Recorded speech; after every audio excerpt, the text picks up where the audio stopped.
Just to show what I say is true. I am willing to do what I must do.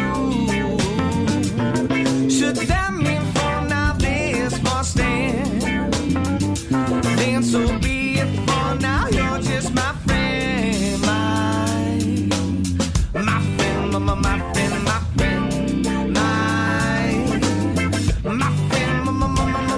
friend. Right now you can just be my friend. What's up, world, and welcome to the Y'all Radio Show. This is where we discuss issues pertaining to the socioeconomic system and how they relate to everything. Why and how are the fundamental questions. Answer them enough, you get to the truth. I'm your host, Alex. My guest today has witnessed the prospering and subsequent decline of a major U.S. city. Through personal relationships, he's seen what economic hardship will do to the overall psyche of self-worth and hope for the future. He started a blog structured as a book about the nature of addiction, being an enabler, codependency, and life in modern America. He hopes to finish and publish it one day. It chronicles his intimate relationship with someone struggling with a drug addiction and the disease of despair. Please welcome Henry Peterson to the show.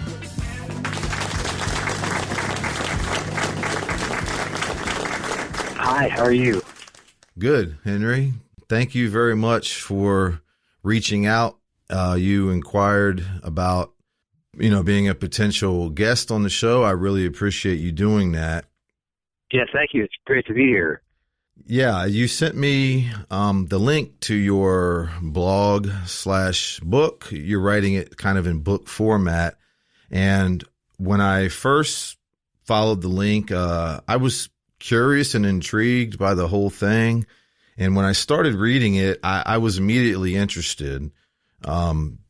Just the way it started, it kind of, gripped me right away. And the more I read, the more I felt your writing and I related to it. It's very real, honest, and the story progresses nicely.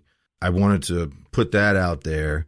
It's pertaining to a personal relationship you had and your overall view of it and your experience. What inspired you to start writing that? Well, I had an interest in writing. I'm basically I'm a musician and an amateur writer. But I had an interest in writing. I was doing a music blog. And I was just writing about experiences, and I play in bands and in bars and restaurants, and I was just kind of writing about the experiences doing that. First person little stories about, because there's always some funny thing that happens. It's an interesting world. You come into contact with some interesting characters. There's always funny stuff that happens. So I was writing about that, and then I had the experience with my friend, my ex Naomi, and I was thinking, as I was doing this music blog, I would hang out with a friend, and we'd smoke cigars. I have a close friend. I'm an occasional cigar smoker. When I was under stress, that was kind of like my relief. Right. And I would tell him, he's a musician too, and I would talk to him about this blog and show him some of the stuff. And then I would tell him what was happening with Naomi, and I would say, oh, yeah, last night I picked her up, and she was out of her mind on God knows what substance, and I drove her to the ER, and we get there, and she grabs she didn't want to go, and she grabbed the steering wheel, and we hit the curb, and the axle in my car breaks. She takes off. I'm waving to these security guards in front of the ER, and so I'm telling him these stories, and he said to me, you're writing the wrong. You're writing the wrong book. Yeah. You should be writing about this. And I thought, I had, and I wanted to write about it too, but I hadn't really. I guess that's when it kind of started. Right. But yeah, anything that you can, it might sound a little corny, but if you can sort of turn your trouble into art or something, it kind of. Oh, exactly. It's just like the expression of it. Not that, I don't want to say that it's when I'm writing anything great, but it's just my story. And yeah, when you try to, you write about it, you kind of, I mean, it's a therapeutic, I mean, I learned just by doing it when I sort of launched into it. I mean, it's a therapeutic process too, because you're by yourself with your computer, you're writing, and you're sort of feeling those emotions and kind of working through some of that stuff. I mean, it actually kind of helped put some of it in perspective and kind of helped me see it more clearly as like a cathartic aspect to it. And I'm only about a third of the way through. But that's when, that's when it started. I thought, this is a story that was maybe relatable for people because, we are in the middle of a opiate epidemic, and I think there were a lot of people there must be thousands of people in maybe not my exact position, but people who, really care about someone who's addicted, and they're trying to help, and they're making mistakes, and maybe you get sucked into that world, and it's crazy. It's hard to, you lose your objectivity, you lose your, it's just this murky kind of world, and you get sucked into this thing. So yeah, I thought, it could be a relatable story, and that's when it started. Well, I think I read everything you've wrote up to this point, and that's like one of the things I mentioned to you, that I thought it was very relatable. I personally have experienced very similar things with other people. Thankfully, I've never been, full blown addicted to anything. So it was relatable for me on that very personal level, but I really think anybody who reads it could relate to it, and especially someone who is going or gone through that with a loved one or someone that they care about, because you do feel alone a lot of times, and you don't, just your writing was very good in that aspect. Yeah, thanks. I appreciate that. Yeah, it's just, you go through all kinds of emotions when you're in that. And another thing with the book, I thought there had been, I think there's a lot that's probably been written about from the perspective of the drug addict, telling their story, but maybe not as much from the perspective of the person who really cares about them, who's trying to help. So I thought maybe that like I said when we were talking before, I almost felt like I was an embedded journalist in the heroin epidemic in my town. You know what I mean? Because I'm there to help her. And then I'm basically, by the time I had really gotten into it, and it kind of happened incrementally, I went into a drug house, I bought her food, and then, I thought, well, I'm not going to do that again. And then, I did. And then by the middle of it, I should say, I was doing everything that she was doing except the drugs, So right, exactly. And it's just, I felt like, I'm like an embedded journalist or something, even though that wasn't my intention. And at that time, I hadn't even started my music blog. I had no thoughts about writing a book or whatever. But yeah, it was like almost going undercover, like you go undercover with a mob or something, like, and then next thing you know, you're like almost, you become one of them. You know what I mean? Right. It was a weird thing, and it was hard I have one close friend, and I would tell him about it. He's a lawyer here in Syracuse, and we've been friends since high school. He just said, this is nuts. You're gonna get killed. It's like, what are you doing? You're gonna get arrested. And I don't want to make it sound like I was that brave or anything. I wasn't. I was just kind of stupid, and I didn't know what I was doing. And I don't want to make it sound like it was dangerous all the time. I'm sure there were some situations that were kind of dangerous, but a lot of it wasn't what I thought. You meet some of these people, other drug addicts or drug dealers, and you think, well, this person is the evil drug dealer, and, but it wasn't. It was more nuanced than that. It wasn't always like that. So I kind of got to know. I mean, I'm not saying like they were people I'd call on the phone, but I got to kind of know some of those people. Right. Yeah. And again, from my experience, I've been in a lot of situations that would shock a lot of people.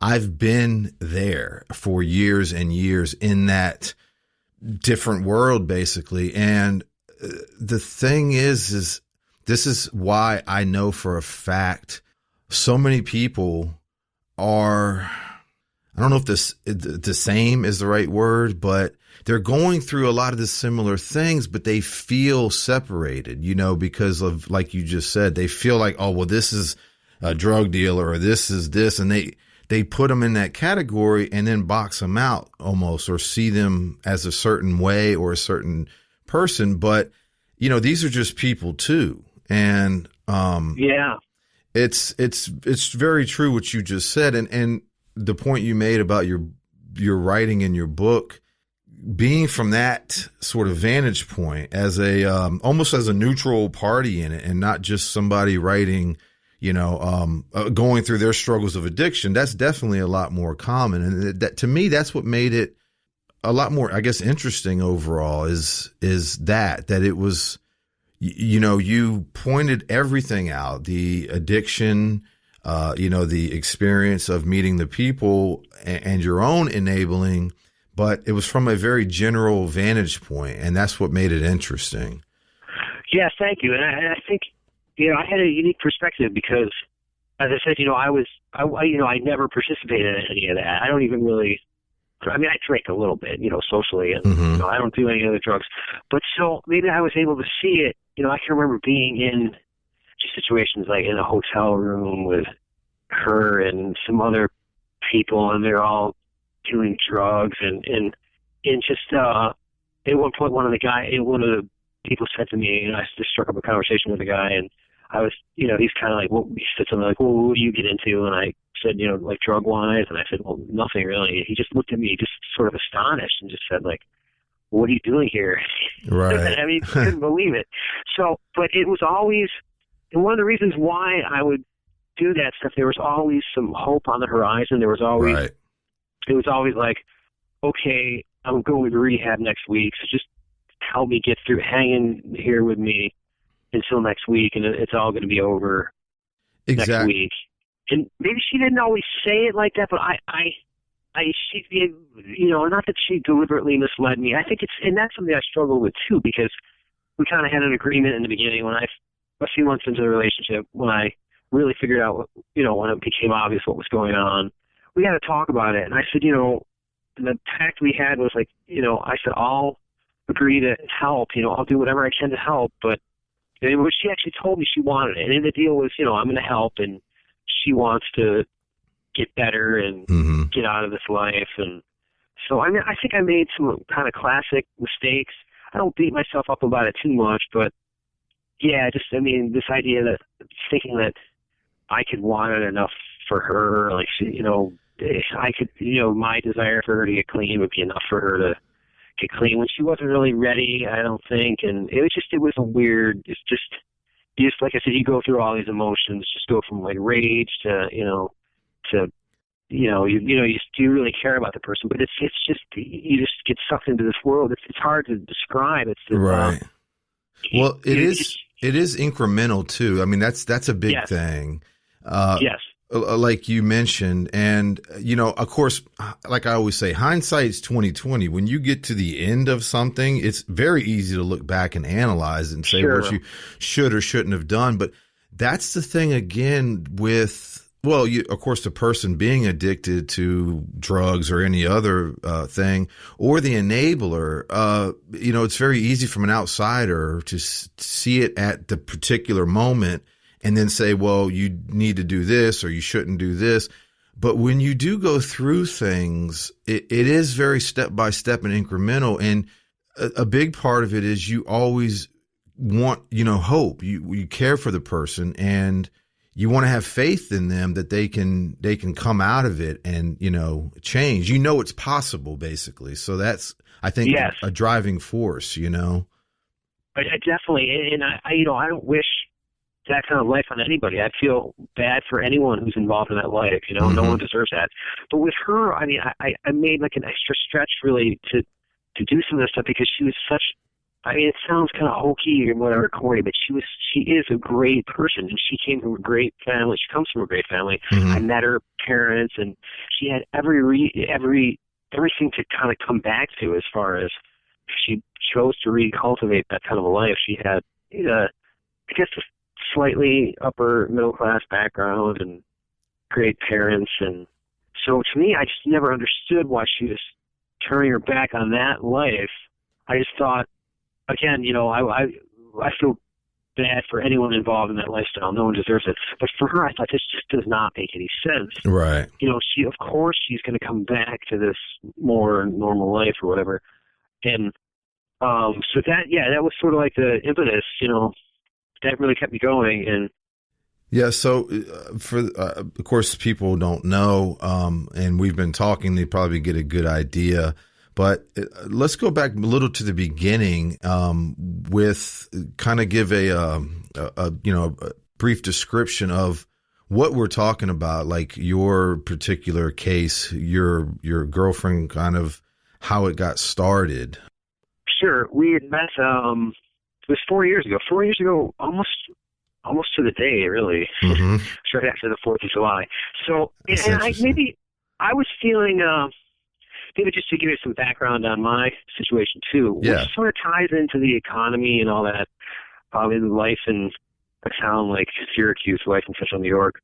I was feeling a little listless, a little, as I said, I make a living as a musician. It's always been tough, Mm-hmm. I knew that going in. My father's a musician too, and he's a music teacher. He's a retired music teacher. So I started early, and I remember as a kid, other musicians would come to the house occasionally for rehearsals and things. I'd meet other musicians, and they would tell me, I'd be 15 years old, 12 years old, and they would say, it's a tough life. What you should do is play.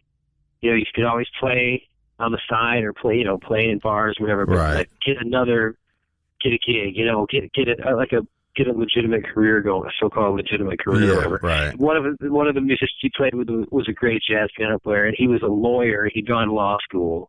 He did really well. And I remember that was a message I'd hear from everybody. So, I knew going in, the arts are tough. Music is tough. Mm-hmm. But I never really did any of that. I kind of just played, and I did go to college and got a liberal arts degree. I had some other little jobs. But so, 4 years ago, like in my early 40s, I just been, for a while, I've been feeling like I'm a successful musician where I am, but I always wanted to do more and mm-hmm. go to a bigger city, play. Like, I always fantasized about playing. Like, the best gig would be like a Sting calls you to be in his band.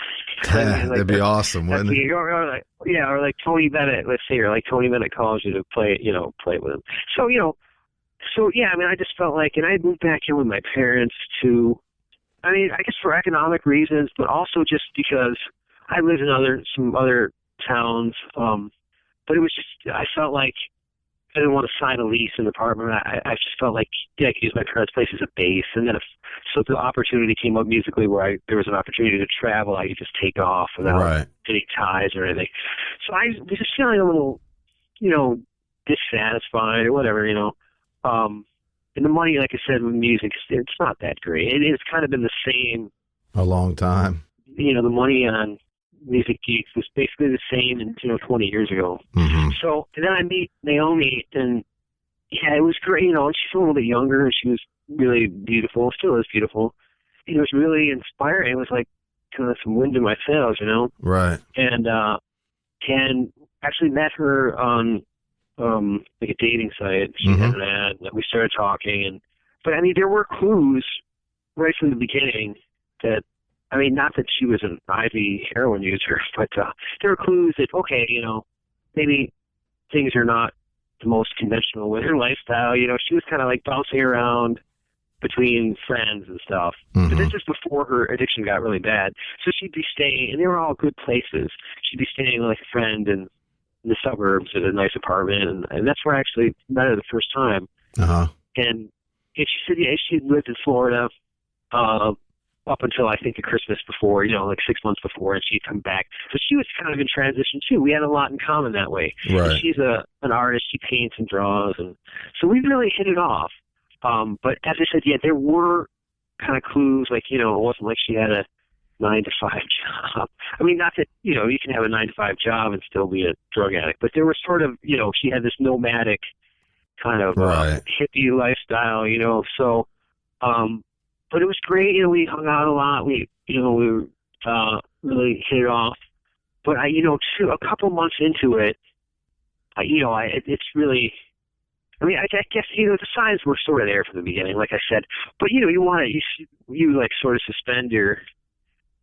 The word suspend your disbelief, is that the phrase for the movies, or you just kind of like wishful think, you kind of know, okay, like maybe there's some weird stuff happening, but like she's great, and I choose not to like focus on that. And I remember telling my friends about it, one of my friends, and he was like, well, she's staying at this place. I'm like, well, what did she do? And I said, well, she's in transition, and she's she's a free spirit or whatever. So, well, that happens to so many people. That's what I meant about being relatable, because abusive relationships is a big one that comes to mind, where it doesn't start that way and you get close to the person, and then it's a little thing that maybe, makes the person question, hey, this person might be violent, or they might have this or that, sure. But they, you kind of rationalize, you justify, and if the person deep down is a good person, it's easier. Yeah. So that's what I mean about relatable. It goes to other situations too. Yeah, no, absolutely. And I found, I don't have tons of experience dating. I've dated some women and stuff, but I found they're all, maybe in any situation in life, any interaction. Very much. It's almost like you watch like a mystery movie, and then, and then when the movie ends, you see what happens and everything, you can go back to the beginning of the movie. And exactly. Say, okay, there were clues right there from the beginning. Exactly. So Good point. Right. I dated women where, you go back and you think, wow, there were clues right from the beginning. So I'm trying to be better about picking up on that kind of stuff. So as I said, there were some of those clues. But I guess 2 or 3 months in, it started, and again, it was incremental. There was one point where we go out to lunch, we had a lunch date. This was one of the first big eye opener. We had a lunch date. I picked her up. She was staying with some friends.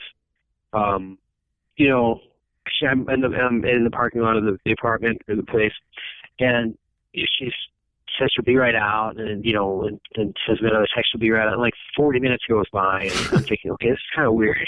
Yeah. And then she finally, I'm about to leave. I wasn't mad. I just thought, this is crazy. Right. So I was about to leave. Then her friend walked her out, and she's really high, really, can barely, her friend, she can barely walk. So she got in the car, and I kind of said, well, and I'm pretty cool. I mean, I don't judge. I didn't, get mad or anything. I'm just trying to figure this out. Right. And I said, what's going on? And it wasn't like she was drunk. It was like something else I hadn't experienced. So, and she basically told me, she said, I smoked a little crack.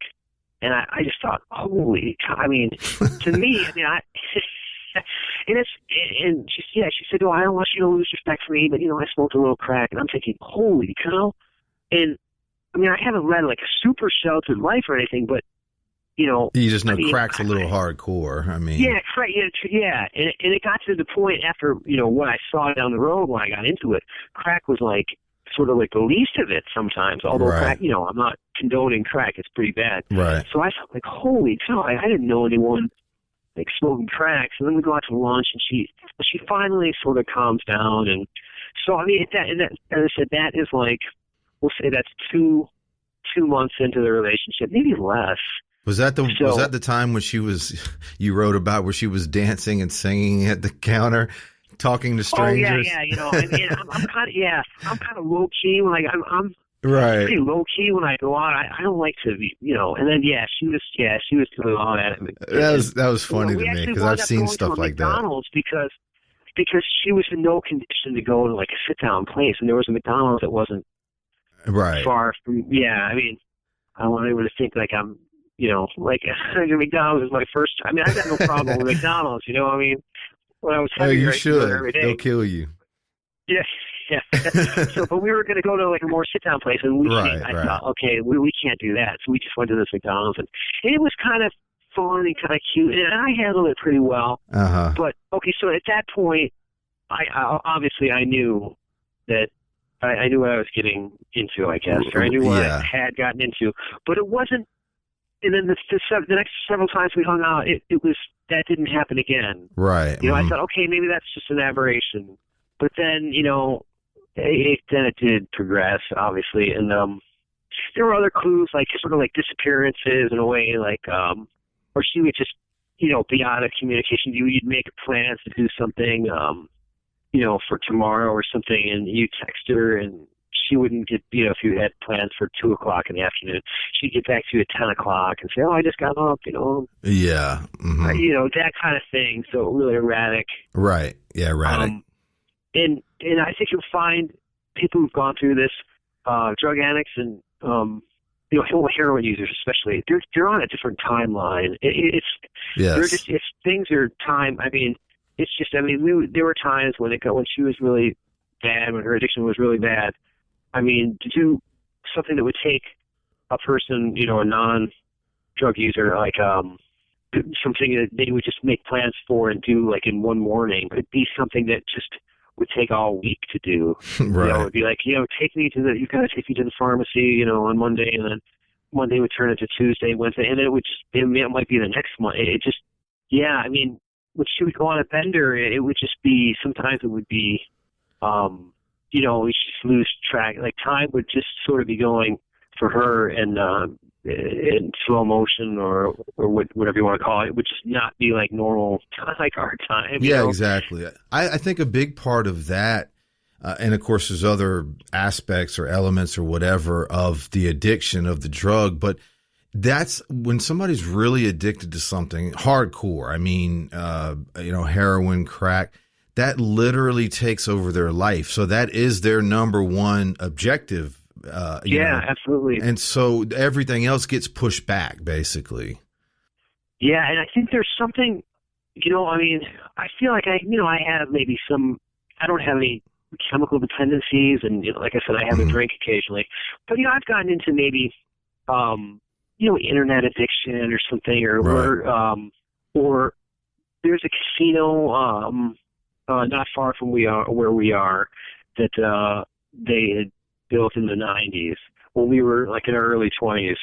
And I remember going out, and I never had a problem with gambling, but I remember going out, we were in our early 20s, they just opened this casino, and we thought, we're going to teach ourselves how to play craps, and we went out, we played a little bit, and I kind of got into it, and I wound up losing a couple $100, and I walked away, and I said, like, that's enough of that. But there's a thing that, like, you get into, like, this state. Yes. You get into one, and it's a communal kind of a thing, too, when you're around the other people at the table, and you're winning. I mean, it is a high, even though I didn't get addicted to gambling or whatever. But time starts moving in different, it starts passing in a different way. And you're like, you've got this jolt of excitement and the dopamine or whatever it is. Exactly, right. And 5 hours can go by and it is a high. So I can. Exactly. And that's something I say, Henry, is this applies to most things, actually. And I feel like most people don't realize it, but you can change the name of stuff and the situation. For example, you can put crack in there, addiction, gambling, weightlifting, eating, but the thought process for different things are roughly the same. And, that's what's kind of interesting about things, in general, but like even addictions. They do follow a lot of similar patterns and thought processes that people go through. But essentially, it's obviously the dopamine and the reward, receptors that encourages the person to keep going, forward. Yeah, I think that's a great point. You can get it from work.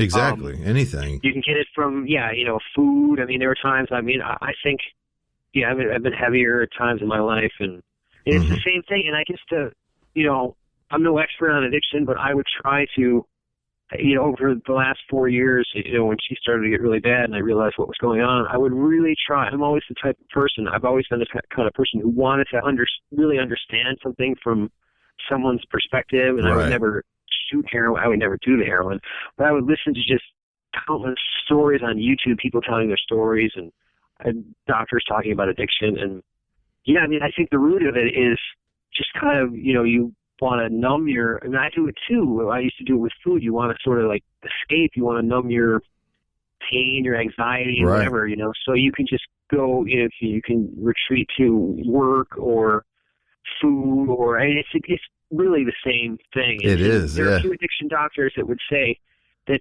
addiction, their view of addiction wasn't like just something that certain people were afflicted with. It was something that, you know, everyone had to some degree. It was like you know, everyone to some degree has some kind of a thing that they do. And I guess the definition of addiction would be the kind of an activity that you engage in that has some negative, could have negative consequences, and then you still do it despite the negative consequences. Mostly I think people associate addiction with negative to some aspect. But then again, you have stuff like, say, working out, which, I mean, I guess if you did it absolutely ridiculous excessive, it'd probably break down your muscles and whatnot. But, you know, if you're just obsessed with working out, I mean, is that necessarily a bad thing? I'm not sure if there's too much negative there, but in general, yes, I'm sure there's negative associated with most addictions, and that's why people associate it like that. But I think in general, like we were saying, the thought process, even for something like that, even if it's basically all positive, the thought process is very much the same, you know, the reward and why they do it. And, you know, typically even something like that, another thing that I think goes hand in hand with almost any addiction that is universal with all of them, typically you're trying to fill a void. You're trying to fill something that's missing. So even if it's something like working out and you know, try to analyze it and you're like, well, that's all positive. That's most of the time, though, if somebody's really addicted, basically, or doing it to that level, they're usually filling a gap or a void for something that they feel is missing in their life, even if they're not conscious of it necessarily.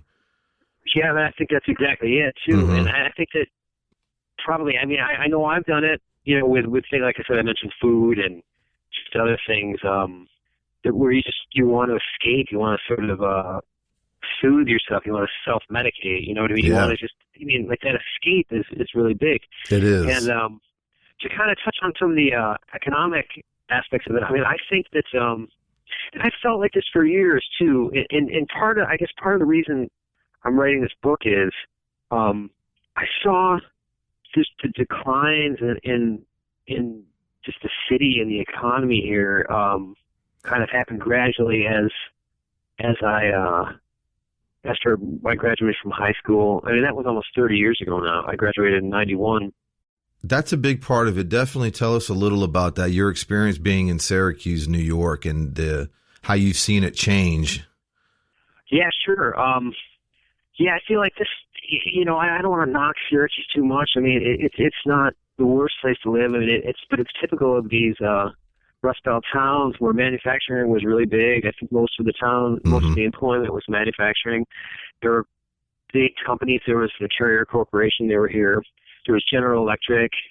There were several car plants that were within 3 miles of my house, really. Yeah. I'm in a residential neighborhood right on the northern tip of the city. And that's basically, I mean, that, you know, and when I was a kid, those were still happening. You know, those jobs were still here. I mean, I think some of it had been scaled back a little bit. You know, I hear stories from, you know, my parents' generation where it was even better. Like, you know, I had a friend's father say, and I think he's probably about 80 now. He said that, you know, when he graduated from high school and I don't know if it was the late 50s or 1960s, you could just say to yourself, okay, I'm not going to go to college. I don't want to go to college. I'm just going to get a job at one of these manufacturing places. And it would enable you to buy a house, have a wife. You know, you could have a wife who didn't have to work. You know, you could have a good quality of life and a family. And those were really good jobs. And that is all gone. And maybe some things have replaced it, but I don't think, I mean, like now the big employers in town, and it's the university, Syracuse University, and you've got a couple of hospitals. But then there's this proliferation of these like Walmart type jobs, and but it just doesn't really pay any kind of a living wage, and it's just not anything you could ever like have a life on, you know. Exactly. So, like the service sector jobs and the retail jobs, and yeah, so, I mean, I feel like the city's changed. I mean, it's definitely changed. It's in my lifetime. It's changed a lot. I mean, I can see my neighborhood has changed. The Syracuse has a very high poverty rate. What have you seen that relate to with the overall feeling, vibe, I guess, people's attitudes?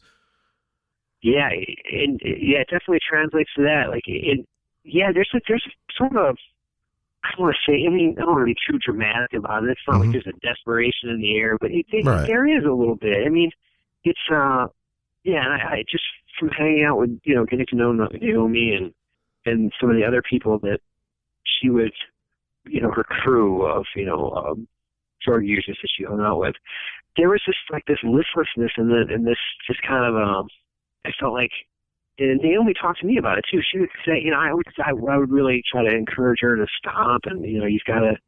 I wish you would, whatever, do this or go back to school or whatever. And she would just say, well, what am I going to do? Like, what, what, like, well, I don't really have anything going for me. What am I going to do? And her father, like, I give you like a little history, and I think a lot of these things are, even if you're not focused on it and articulating it the way like you and I are doing it right now. Right.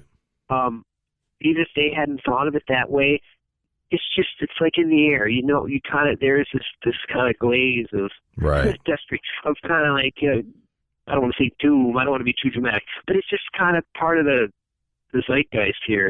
Exactly. It's like, well, and I felt it too with music and feeling like, well, apart from music, like, what am I going to do? I mean, I've gone to college and I do have a liberal arts degree, but I'm kind of, in a lot of ways, I might be worthless to an employer. I mean, if I do I could do a retail job as a supplemental thing, but is it even really going to be worth it? Is it going to make any kind of, I mean, wages have not kept up. I'm not an expert on the economy, but I do follow it just as kind of a layman, and I follow, I read the paper and I kind of follow the news.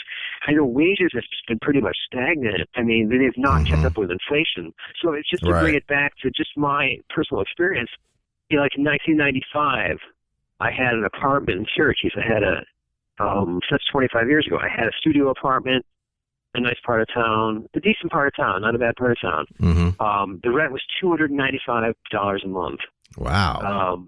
Yeah, and it was okay. And I think that included, I might have paid for heat or hot water or whatever it was. And gigs, if I was playing in bands and clubs, it was the same kind of thing. You'd play in bars and restaurants and stuff. Bar and restaurant gigs would pay $75 a pop, 75 for me. That was pretty much the standard. So you could do 4 of those gigs and make your rent right there, Right. Now that same apartment, I checked a couple of years ago. I think it was $700. And so now, I mean, in music wages or, whatever music gig pay, whatever you want to call it, wages, it's the same or less. So now, I mean, like, what are you going to do? And then food costs everything is risen. So, I mean, it's just, I just feel like it's just tougher and tougher to live. I feel like the middle class and the poor are just getting squeezed so hard. Right. And I think a lot of people, again, I don't want to condone drug use, whatever. I mean, but I can understand it. I think a lot of people are just sort of checking out and just feeling hopeless, and it is. That could be, a driver. Well, that is a big part of it. It's definitely, I know for a fact it is. That's why it's termed diseases of despair. Yes. Because, there's huge correlations with all this stuff that unfortunately I feel like a lot of people don't put together, which is one of the things I try to get across with this show. And, they see them as separate entities. They see them as separate incidences, I should say. And they're not. And you can actually see it by very quick research or study. But I, again, know from experience, I've been in a lot of small towns where, like you said, there's not a lot of, money. And it's just a stagnant feel. Of course, yes, there's drug use everywhere and stuff like that, but you see it. I mean, you can see it, you can feel it, that people feel like, well, why don't I get drunk or fucked up today? Exactly. Why not? What else am I going to do? It's very much, they go hand in hand, these types of things. And So I that's why I think it's so important to point out how economic factors totally relate to social factors and vice versa. Yeah, I mean, I agree completely. And I mean, I feel like this, like the state of, just like life in America these days. I mean, it's just, and again, I'm no expert. I'm just a layman. I'm just a guy that's just guided by what I see and kind of what I'm thinking. I can't remember a time when things were so crazy. You know, if you think about what's going on politically and how people, like a Democrat and a Republican, I remember like the Reagan days, someone could be a Republican and a Democrat and they can have a conversation. People can't even talk to each other anymore. Yeah. People hate each other, like politically, it's gotten that bad. And you just think about, just like the rise in mass shootings. I mean, I don't remember this when I was in the 80s, like, I mean, it seems like the last 6 months or so, it's kind of died down a little bit, but there were just these, I mean, tons of mass shootings in the last 5 years. I mean, you can't even keep track of them all. You wonder, like, what is going on, and the rise of like hate groups in a way that you hadn't seen in a while, and it's just like, it feels like the world is just kind of going mad, So I think those are all, you talk about people checking out or like diseases of despair. I think, when people get desperate and they feel like there's no hope, they just, it could be addiction, it could be, and I know like suicide too. I think the rate of suicide has gone up as well. So it's just, I don't want to be too dramatic. I mean, I'm basically like a positive, upbeat guy in most ways, know. But it just feels like things are kind of falling apart, really. So. Well, the thing with that, believe it or not, I am too. I see everything and I try to focus on the positive, but at the same time, I try to be realistic. I mean, you can, say what you want or act how you want, but if you're lying to yourself, I don't see the point in that. But everything is getting worse. It is getting worse, and it will continue to get worse. And the reason that is because of the system that the world lives by. And to put it very quickly or whatever, people generally understand how stuff works, business, you get a job, you get money. But, capitalism is the system is all about profit. It's 100% about profit. It doesn't matter race, doesn't matter country, all these things that are fabricated separators. They're really insignificant when it comes to the monetary system because it's all about profit. And what's interesting, or that's the right word, is that capitalism is going to eat itself inevitably. But in the process, what is happening is what is going to continue to happen, and things will get worse because a big part of that, I mean, we can go back and analyze everything about outsourcing and whatnot, but it's because of automation. And, I see it a lot. For example, one of the big ones you see is where people make comments about the self-scan registers, and they'll say, I don't use those because then people don't get paid. That's taking away jobs. What people don't realize is in a common sense world, that's a good thing. See, because then instead of somebody standing there doing a pointless, mindless job and just boop, boop, boop, you can just do it yourself. And then that frees that person up to do other things. So automation is inevitable because if I'm any type of business owner, I'm going to do stuff to make profit. So if I can eliminate people that I'm paying and just put a machine in there, that's what's going to happen. So basically everything is going to get worse because people don't have money. They don't have purchasing power. And again, because of the way the world and the economy works, I can, if I'm a business person and I'm able to, I can pay somebody $2 an hour somewhere else to do your job. So if I'm going to offer it in the U.S. to get the tax breaks or whatnot, I'm going to offer you almost minimum wage.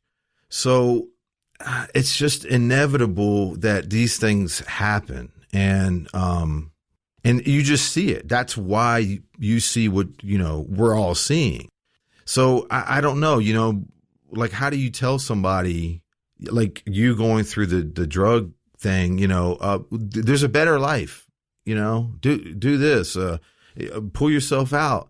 And then when they say for what, or if you have a kid or, talking to a kid and that, for what? Yeah. I think that, it's, I feel like, for what you're saying, I think it was always throughout history, a new technology would emerge and it would sort of displace people. But then then usually something would either be a place for those people to go as far as employment-wise. But I feel like what's going on now, it's just like, I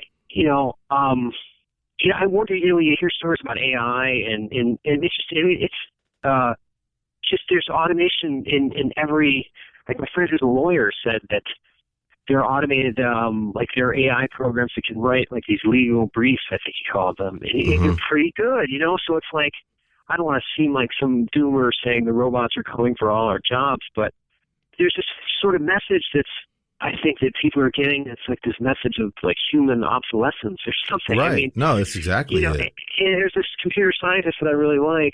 His name's Jaron Lanier, and he talks about he was a developer of virtual reality, and he was an internet pioneer.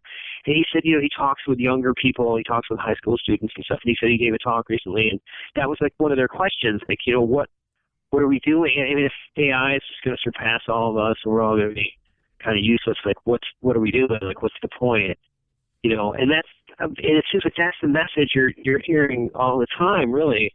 And it's kind of a dark, dystopian message. It doesn't really. Well, that depends, Henry, on how you look at it, because to be a dark dystopian message, see, you have to be looking at it from the vantage point of jobs are necessary and jobs are essential to survival. See, that in a nutshell, again, we're kind of digging a little deeper, so to speak, and talking about AI and automation, what they're leading to and whatnot.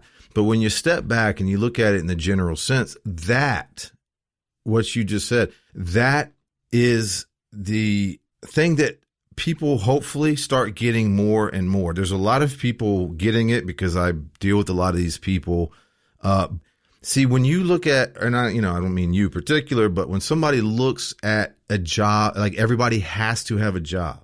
Everybody has to earn a living. Any point in history, doesn't matter 50 years ago, now, 100 years from now, there's never enough jobs. So what you have is these big corporations literally creating jobs. The real question is, what is a job? Why do you do a job? Is it just to go through motions like a robot and say, okay, give me my money? Is it serving a purpose? Is it an essential function? And that's the thing that's interesting to me with this whole pandemic thing, is how you can just say half of the workforce is non-essential. Well, if that's the case, that should scream to everybody, well, wait a minute. If half of the workforce, basically, roughly, is non-essential, but everything else is still getting done that really needs to be done, that means half of the people really don't need to be doing what they're doing. See, but to go back and just finish that's the real question people have to ask, and most don't, is what is a job? Why do you do it? And what is basically money for? Because if there's enough goods and services, then why is not everybody getting them? And, if there's not, then that's obviously the issue. But see, that's the whole point. You don't need jobs. And I know that's hard to grasp for a lot of people because this is what literally all society says, but you don't need jobs. That's the point. Money doesn't do anything. Money's an exchange. Yeah, I'm just curious. Yeah, that's really interesting. It's something you don't hear all the time. I'm just curious.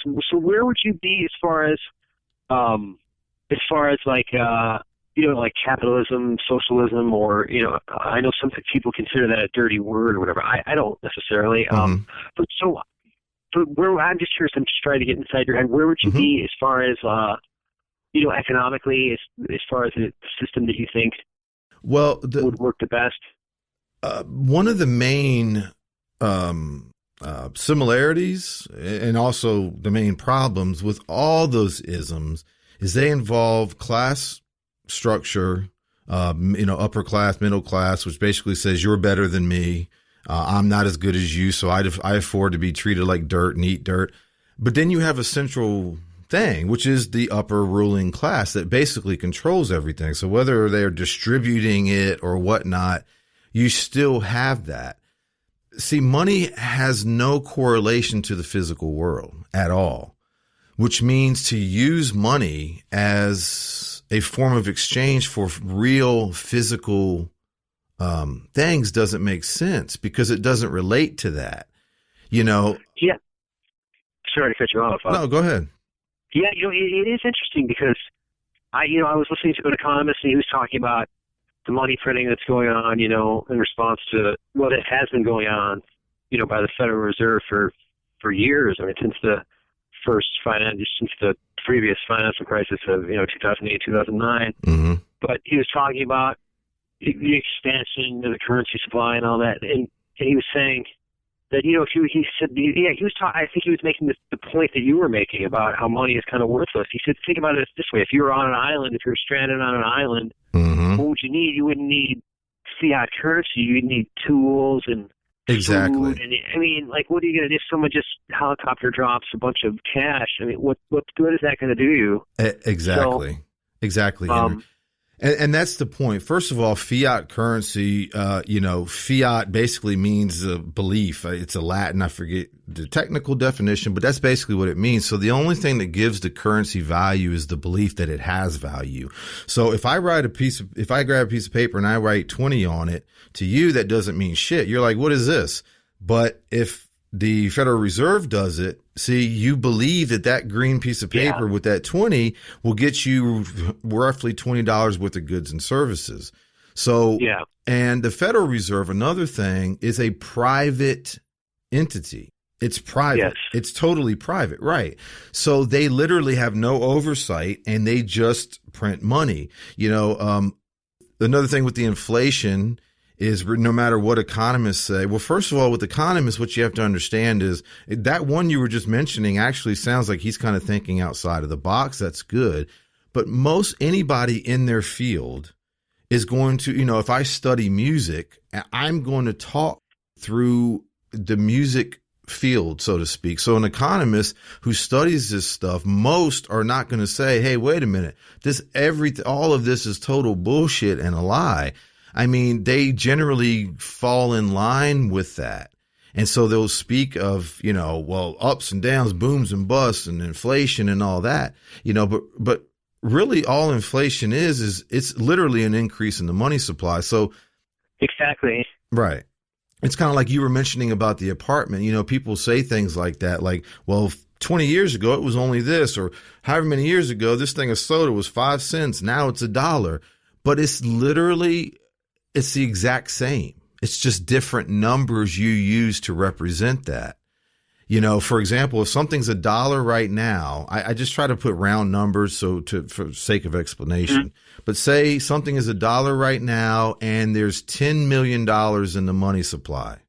Well, what they do when they print money, instead of 10 million, now there's 12 million in the money supply. So that thing can't be $1 anymore. Now that thing is $1.20 or $1.30, but it's literally the exact same relation. You see? Yeah, sure. Yeah. Right. I totally get what you're saying. Mm-hmm. The only thing I think is a drag, like, bring back to the example of the apartment and stuff, so the rent on the apartment more than doubled.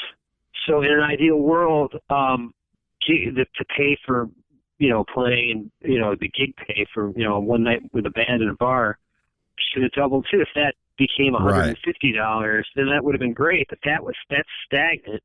And then the rent is going up. So right, and that's always how it works. Is the money goes up lastly, so everything else goes up, and then they finally raise a little. And of course, if everything goes up 10 cents, the pay goes up 3 or 4 cents. It doesn't actually, go up 5 or 10 cents or kind of keep up with it. So, and just to kind of sum up or whatever what I'm trying to say here, or, of course we can go on about it, but I want it to be understood to the audience, and to you, of course, that what I propose and advocate for essentially is a no money world, because the reality is, without going through all the different steps of everything or whatnot, but money it's literally obsolete. I mean, if you go back and analyze, well, this time, they didn't know this technology, or they had to exchange or whatnot. But see, now it's obsolete because technology has way surpassed that. And there is enough food in the world for everybody to eat. That's why 40%, literally 40% of the world's food supply is wasted. In so-called first world countries, it's wasted on after effects, like at the grocery store and these types of things. In third world countries, 40% is wasted because they don't have the technology or the machines or the resources to do this stuff efficiently, or they don't have the right refrigeration. It's not that the technology isn't already there available for mankind. It's that these people don't have the imaginary purchasing power to buy these things. So they waste most of the food. So the food is already there. There's housing for everybody. That's why you have ridiculous amount of vacant housing. You have ridiculous amount of hotel rooms that are vacant. You have these insane, disgusting, huge mansions for two people to live in. See, it's not that there's not enough goods and services and resources for everybody on the planet. It's that they're owned and controlled and rationed by an imaginary money system. So that is when people understand that, that's when their idea starts to change a little bit. Yeah, no, I think what you're saying sounds really interesting. It's just a tough sell in this culture, though, right? No, 100%, Henry. Yes. And really that you just said it, that is because, again, the knowledge is there. If anybody researches these things, like I'm saying, food, housing or whatever, but even if you know these things, right, you're faced with the reality of the culture, right. And people's general mindset. And that's why I believe that is honestly, because like I said, the technology and the know-how and all that's already there. So probably the even bigger sell, so to speak, is that people's value system has to change. Their mindset and their value system has to change, because people are in the mindset now that, well, if I don't get it, somebody else will, or there's not enough of these things. So I have to, so yeah, that you're right though. Yes. I want to ask you this. Is there an example anywhere in the world now or in history of what are the examples of the societies that did it the way you're talking about economically? Are there any examples? Well, yeah, actually there's a lot. I mean, there's some now in existence and there's some throughout history. I don't recall the names or the exact locations offhand, but who comes closest to it now? Well, essentially all it is really, when you boil it down, is a sharing economy, essentially. So, I mean, most people, and I guess the easiest way to kind of explain it or whatever, is to break it down. One of the things I say is if you don't get something or understand something, you either zoom in or you zoom out, because it helps you understand it differently. So in this case, I guess technically, if you kind of zoom in, it makes it a little easier to understand. But yeah, so like it would be like a sharing economy, almost like a co-op sort of thing where, okay. Yeah. So because again, if the issue was there's not enough, that changes everything. I mean, like one of the things I say to, again, try to put it out there, if there's 5 of us in a room and there's 5 things that we need in order to survive, and we know when we need that, AKA food or whatever, water or whatever the case, and we use it, we know it's going to be replenished. Now imagine that. There would be no panic, right? There would be no nothing. Everybody would be totally relaxed and, hey, everything's good, man. Let's enjoy life. But now if there's 5 people and you take away one of those things, there's only 4, that changes everything, because now one of us isn't going to make it.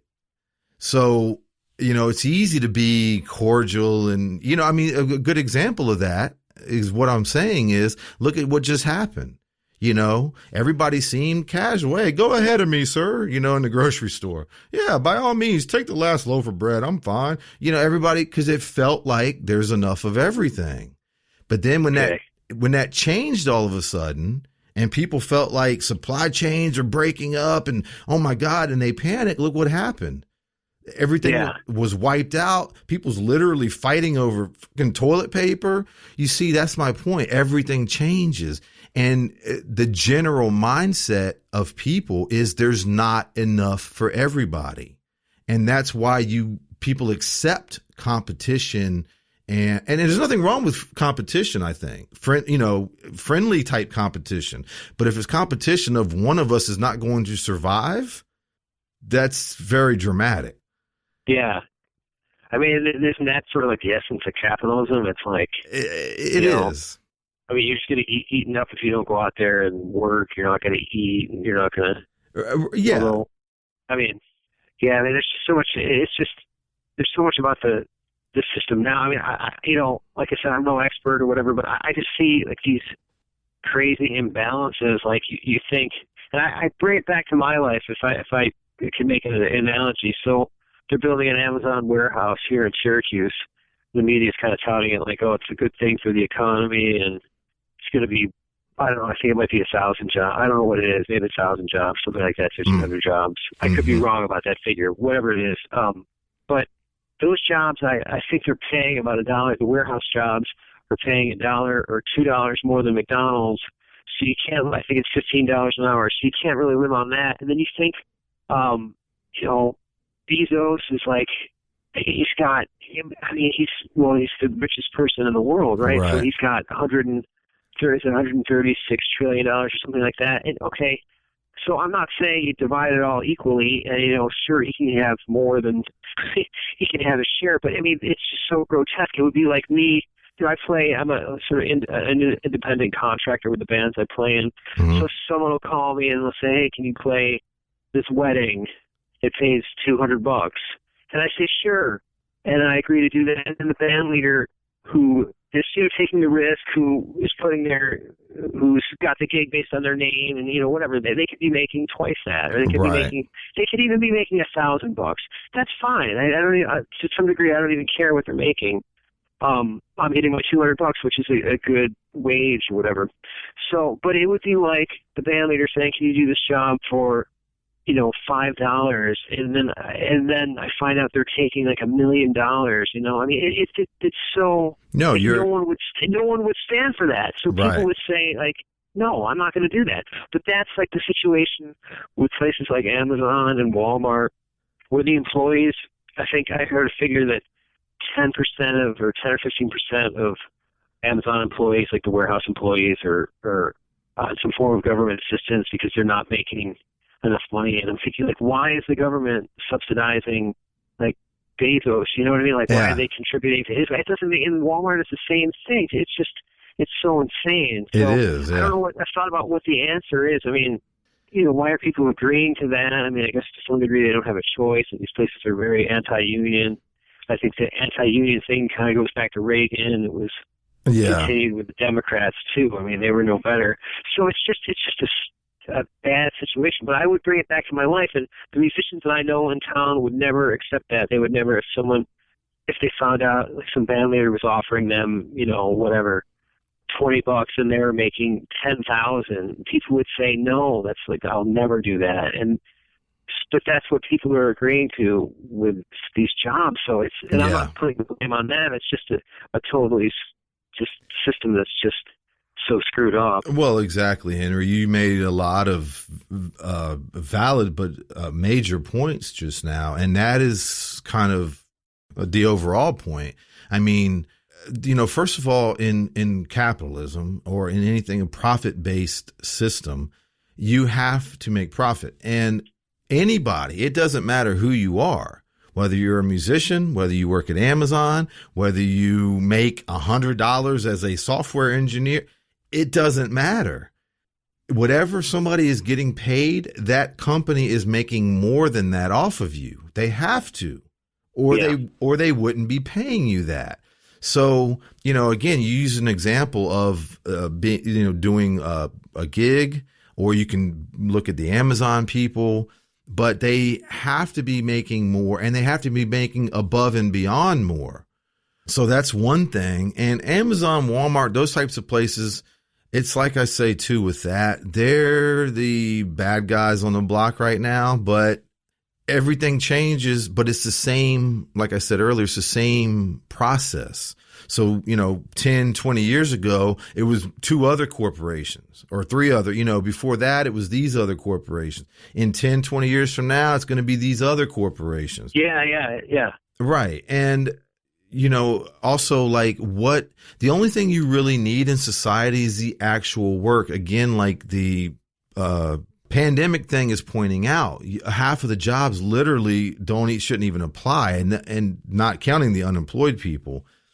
So for example, like that, all you need is the people that make the goods, that transport the goods, that pack the goods, that, all this. Everybody else is obsolete.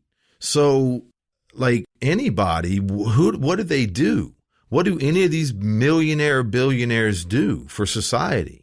They don't actually do any of the actual work or distribution or figuring out things, I mean, especially now in this electronic age, look at something like, I don't know, anything, Uber. What do these people do? They came up with an idea that's not even like a novel breakthrough idea. They just said, hey, let's just use people, and they get continuous cuts. But who's doing everything? The drivers are doing everything. The people that are yeah, exactly. And I feel like to some degree with Amazon too. I mean, it would be nothing if it weren't for the warehouse workers. I mean, if they walked away, if people didn't do the jobs in the warehouses, they would stop. And I think about another one that's to me is like totally absurd, and I'm kind of anti-social media. Mm-hmm. I mean, I know I'm sure it has some benefits that are real, and I'm not knocking that, but I'm pretty anti-Facebook. And you think about like Facebook and like what Zuckerberg did, like what is it? I mean, it's like a glorified message board. I mean, right. I mean, you're 3 or 4 years younger than I am, right? But you remember you remember what it was, the mid '90s and like news groups and message boards and stuff. So it's like you think about, well, what is it? So it's just this message board that's everyone that the world got on. Exactly. And it's got some other features, the news feed and whatever, and it's just like what? So what is that? I feel like. Yeah, I feel like I think, not to get on a different subject, but I feel like I have really strong feelings about social media and what it did to the world. And I mean, I think that it just sort of destroyed the consensus reality. Oh, it has. It's such a vehicle. You think about all this crazy stuff that's happening and all the political fighting, and it's really like sort of destroyed like any kind of a reality that people can agree on, because everyone's getting their information that's tailored just to them. Yeah, exactly. Good point. Yes. It's a very insidious thing. And I mean, I think about, I hate to get on like this big thing about it. I have a friend in California, and I talked to her about this, and she gets mad at me. I think she loves Facebook. I mean, I don't know if she loves it, but she just thinks I'm crazy. Right. But I mean, even, the company's own, people who've worked for the company would tell you that, would sort of echo some of these feelings. But I guess getting back to my original point, like what was that? I mean, it wasn't like, how did he really add any value? So he comes up with this thing, exactly, mass platform that 2 billion people get on, that, it's just this vehicle for misinformation and just, I mean, so yeah, it's just weird.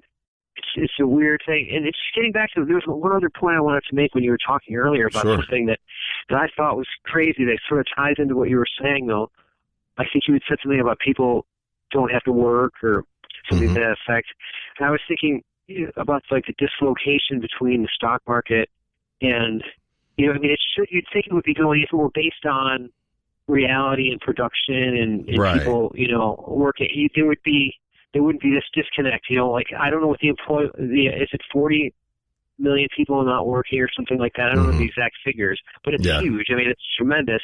And, during that time, the stock market took a little bit of a hit, but I mean, it was going up at times when, it should sort of be more, like, historically, I think it was more tied to reality, like on the ground, on Main Street or whatever. Right. It's just not, it's completely dislocated. Yeah. So you wonder, you think like all these people, I was listening to another financial show and they were talking about, they were saying it facetiously, like, wow, people aren't working and everyone's just like, why were we working all these years? What was the point of producing things or working all these years?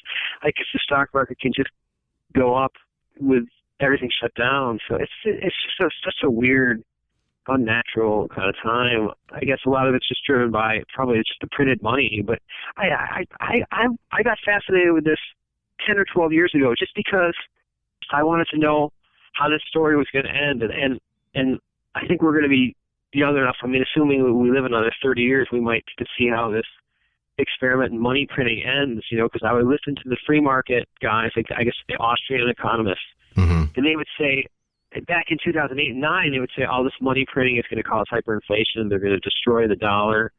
And that hasn't happened yet. And I sort of, that kind of, I'm not an economist, but that seems like that position kind of I can relate to. It seems like it's rooted into kind of some kind of reality. And then the other people on the other side, like the Keynesians or whatever they call them, would say, the interventions are fine and they're not going to destroy the currency and the debt can go. I mean, I guess I'm kind of painting with a broad brush or whatever, but this could go on forever and the debt could go to whatever. But I mean, it just seems like that. I kind of lean more towards like this thing is going to blow up at some point, but I don't. It hasn't yet. It may never. Well, it's actually been blowing up. I mean, that's everything that you were pointing out earlier: the shootings, the drug addiction, the people not having food. And that's another thing. I understand that people generally focus on what's in their face. But if you I don't watch TV. I have a TV. I don't have TV service and it doesn't even come on. That's the truth. But if you turn on the news right now and you hear about one person dying, it's sad, but people get all emotional. But what they seem to not understand or care about is that there's literally every single day about 20,000, between 20 and 25,000 people in the world that die of totally preventable things like hunger, water, easily preventable diseases. It's like most things. I guess it depends on what you focus on. But, with the money printing, that's another thing that if anybody cares to do the research, there's other central banks, but since in the United States we deal with the Federal Reserve, and since there's been records kept, before, but since its inception and on, it's very easy to see. Ever since the currency was centralized like that, with no backing, that's another thing. Money and currency has several defining characteristics, but the one that separates them is that currency has one extra definition, and that it can just be printed at will. Something like gold or whatever, there's only a set amount. But with money, you could just keep making more and making more and making more. Sure. So that's one of the things. But if you just look at the Federal Reserve, ever since it's been enacted, everything has gone up that's bad, basically, and everything that's good has gone down. Like, the people's living, how they live has gone down. And, there's all kinds of different graphs that correlate to, different aspects of the world and society and everything, like I said. And that's not a mistake, obviously. That's because of what it represents. Like, stuff makes sense, but I understand when the world says something, or for the majority, and everything you see says the same thing, and it's kind of what people already believe. It's hard to get away from that, especially in just, a little talk like we're having. But that's kind of the reality that money is obsolete. It doesn't represent anything in the natural physical world. And like you were saying about the stock market, regardless if it represented actual goods and services at one point, but that's the ludicrousy now and has been for a long time of the system.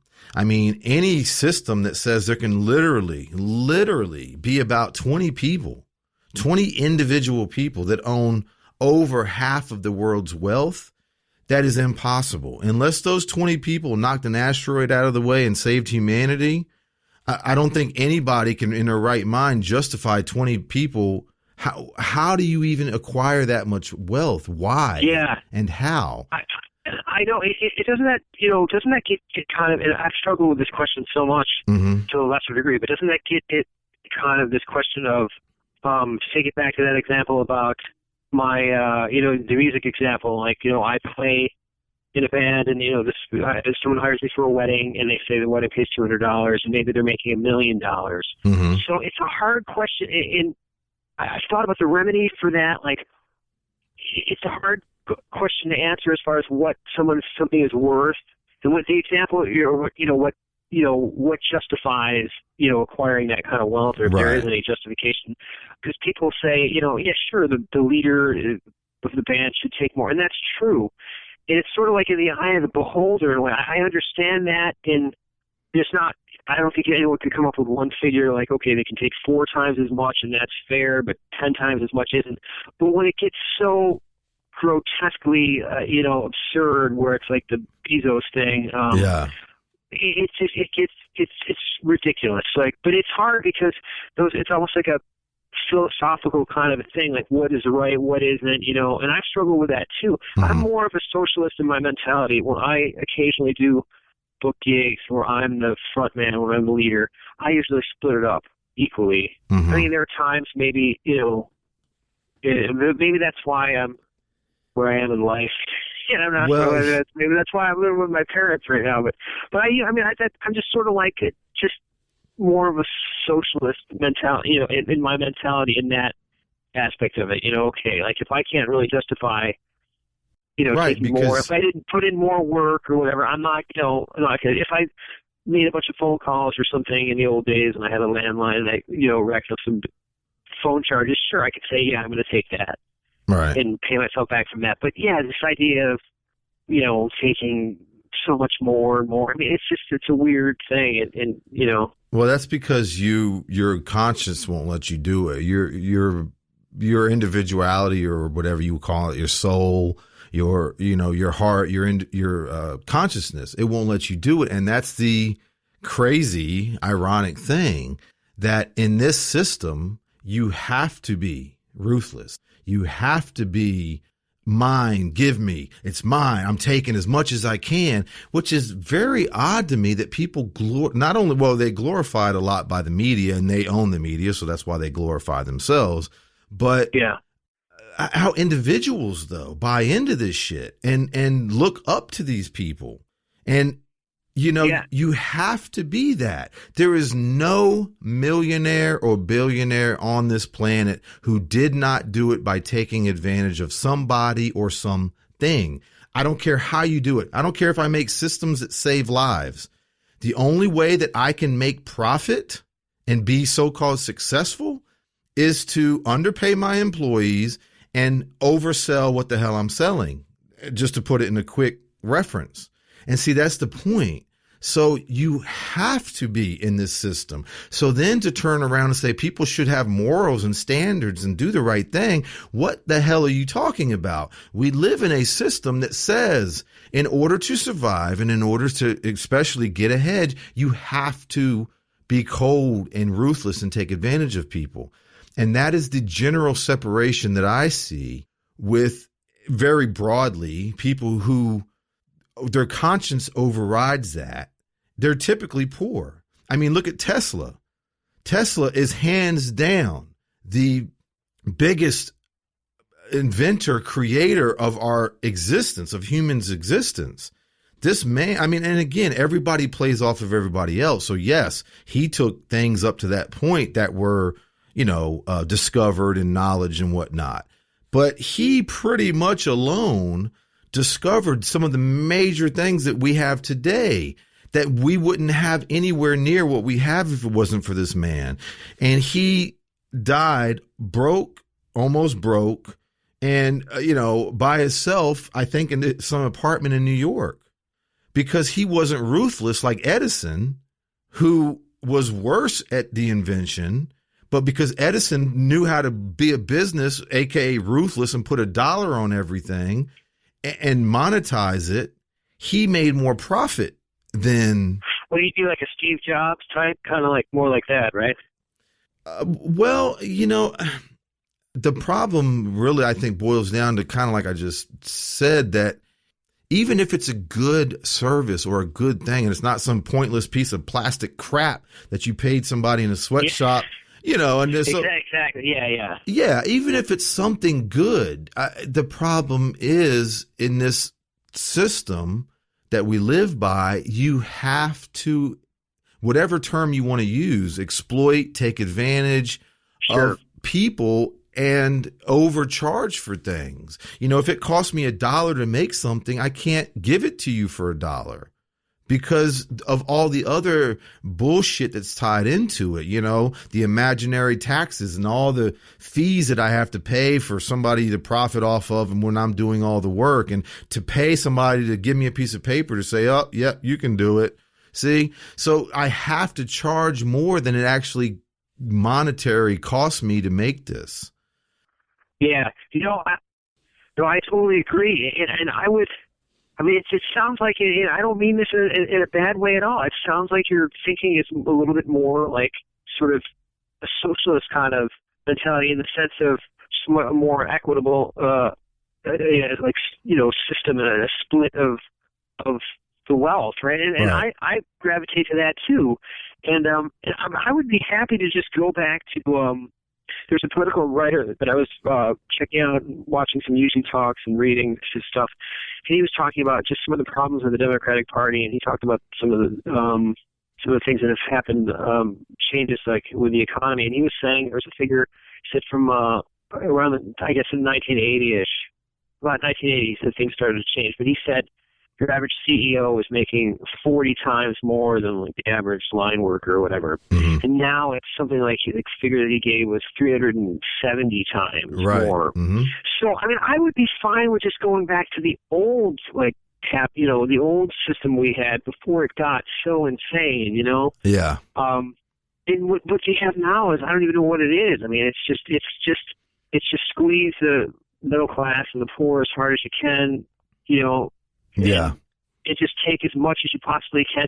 But it's just a recipe for a disaster, because I don't think you can have a democracy when you have that kind of wealth disparity. When people I think that's what you're seeing with the protests too. They talk about Black Lives Matter, and because the protests were sort of driven by that. But I think that there's an economic aspect to the recent protests that was just as big, if not more. Oh yeah, 100%. And they don't talk about it in the media. I mean, the corporate media is not really going to talk about that as much. But people, it's economic, too. So yeah, it's just, they can't go on. I mean, I just feel like it's just, it's gotten really so the imbalance is just so great now. Well, to call it an imbalance is an understatement. It's totally one-sided. In fact, a report by Oxfam that came out last year states that in 2016, 61 billionaires controlled half of the world's wealth. Then in 2017, that number went from 61 to 43 before becoming 26 in 2018. So 26 individuals who you could fit in a small room own more wealth than over half of the world's entire population. That's insane. So that's not an imbalance. That's a rigged system. And on that note, we're going to conclude this episode. I want to thank everyone for listening. I hope you enjoyed it, and I really hope you got something out of it. Tune in next week to the second part of my discussion with Henry, when we'll discuss the economic system, the reality of the legal system in regards to drug use, addictions and drug rehabs, the slippery slope of being an enabler, and why all drugs should be legal. Please feel free to email, follow, share, comment, like, subscribe. I welcome any and all feedback or support. I hope you'll tune in next time for another episode of the All Real Show. We are